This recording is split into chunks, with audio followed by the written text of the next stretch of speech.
I'm Kate Joel, and this is the Rack Attack, a weekly comic book show where I count down 5 of my favorite books from the week that was to let you know what's good and what you should be reading. And kicking off the attack this week for Wednesday, November 25th, 2015, we have The Dark Knight Returns 3 Master Race, issue number 1. Man, that is a mouthful of a title. Well, here's a comic everyone was talking about, until they kind of weren't anymore. It can't be understated how important the original Dark Knight Returns story from Frank Miller was, or how horribly disappointing the sequel, The Dark Knight Strikes Again, was. As far as Frank Miller goes, he's more or less spent all that time in between assassinating his own character, and just becoming, well, super uncomfortable for most comic fans to talk about these days. Yet with all these external factors working against it, I can say Master Race issue number 1 was pretty good. Obviously, it's hard to judge where the story is going from here, but overall, I liked what I saw. Bruce Wayne is dead, as he kinda had to be, which means Carrie Kelly takes up the mantle of Batman for herself, even though that means sacrificing her own body every night just to fight crime. This is all juxtaposed with Lara, Superman's daughter, who's trying to find her place in the world without her father to guide her. Things get further complicated when it's revealed that the people from the bottle city of Kandor want out, and that can't possibly be good for anybody involved. As with a lot of these reviews, if you want a more in-depth discussion of the comic, please check out this link right here, and it will take you over to my full review. Be sure to get them claws out for the next book on the attack. It's All New Wolverine, issue number 2. After stopping a terrorist attack in France last issue, no, I'm 100% serious, that's totally what happened in the last issue, and it happened the same week as the real Paris attacks, wrap your head around that. Laura Kinney, the new Wolverine, is flung headfirst into a conspiracy involving a bunch of her own escaped clones, created by the evil Alchemax Corporation. Here's the thing, while the clones have proven to be pretty dangerous, they want Laura's help. They want her to be their savior, more or less. This offers up a ton of great moral quandaries for our hero and makes it very clear that this new Wolverine is going to try and be a hero who doesn't, kill first and ask questions later. I dug this issue for keeping Alchemax as a force for evil in the all-new, all-different Marvel world. I like that Angel is being better utilized here than he was in any of the Bendis books, and I think it's cool that they're setting up this new Wolverine for her first battle against a major supervillain in the form of Taskmaster. Look, up in the sky, it's a bird, it's a plane, it's the next comic on the Rack Attack, and it's Superman, Lois, and Clark, issue number 2. So, an alternate world version of The Dark Knight got a lot of love this week, and it's only fair we share some of that love with an alternate world Man of Steel. Picking up from where the last issue left off, pre-Flashpoint, Superman is living a happy life in hiding with his family. That is, until Lois's award-winning ghost writings get them in trouble with the organized crime group known as Intergang.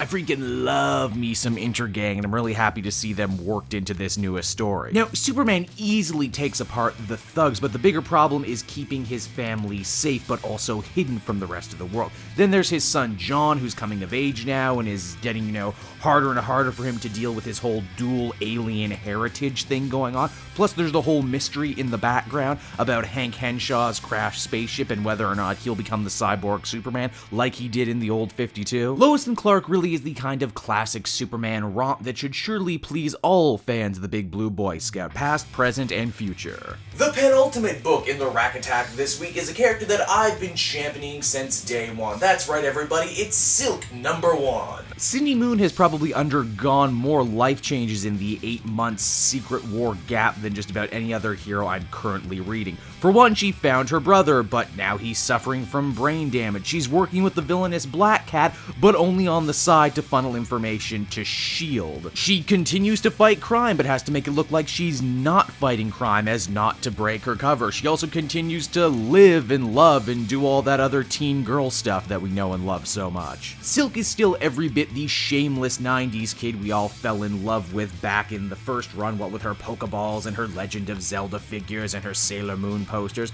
This series continues to also be a one-stop shop for all your favorite supporting Spider-Man characters who you might not get to see anymore, like J. Jonah Jameson and even the Goblin King, Phil Urich.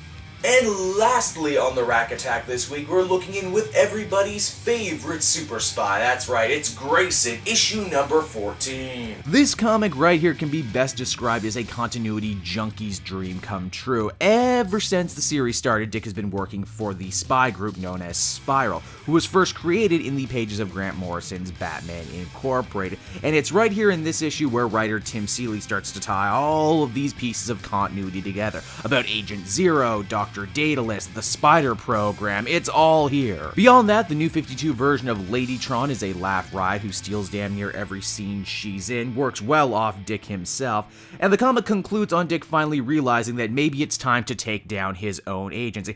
Too bad it looks like we're going to have to wait for this conclusion as Robin War is starting up soon. Either way, I really liked this one, and if you were a fan of the greater Bat Family continuity, I get the feeling you're gonna like this one too. Well, everybody, that will just about do it for me and another episode of the Rack Attack. As always, I want you to sound off in the comment section down below. Tell me what were your 5 favorite books of the week, and what are some titles you would like to see me talk about on the show.